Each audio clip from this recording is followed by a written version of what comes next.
आज हरियाणामध्ये चालू असलेल्या निवडणुकीच्या मतमोजणीमध्ये भारतीय जनता पक्षाने प्रचंड अशी बहुमताची पातळी गाठलेली आहे.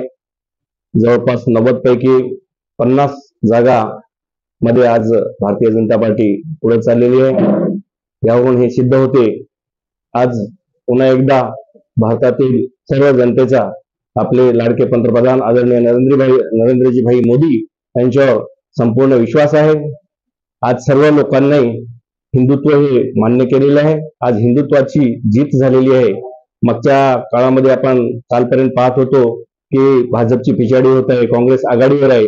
पण आज सकाळपासून आपण दूरदर्शनवरून पाहत आहोत बातम्यावरून की हे संपूर्ण खोटं ठरलेलं आहे.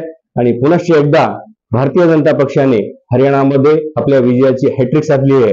या ठिकाणी आम्ही सर्व अर्धापूर भारतीय जनता पार्टीच्या वतीने आपले लाडके पंतप्रधान आदरणीय नरेंद्रभाई मोदीजी, आपले महाराष्ट्राचे लाडके मुख्यमंत्री आदरणीय देवेंद्रजीभाई फडणवीस आणि नांदेड जिल्ह्याची आणबान शान असलेले आदरणीय लोकनेते अशोकरावजी चव्हाण साहेब यांचे आम्ही या ठिकाणी मनापासून अभिनंदन करतो आणि सर्व जनतेचे, हरियाणातील जनतेचे आभार व्यक्त करतो. आणि हीच परिस्थिती महाराष्ट्रामध्ये सुद्धा यापुढे राहणार आहे हे निश्चित आहे. हे कुणाच्याही मनामध्ये शंका नाही. आजच्या निकालावरून हे सिद्ध होते की भारतभर भारतीय जनता पार्टीचा प्रवास हा वेगाने पुढे चाललेला आहे आणि भविष्यात कुठल्याही अडचणीवर मात करून भारतीय जनता पार्टीच सर्व देशामध्ये पुढे राहील यामध्ये कोणाच्याही मनामध्ये शंका नाही.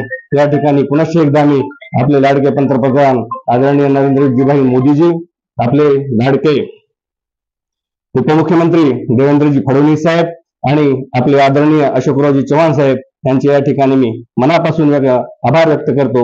जय श्रीराम.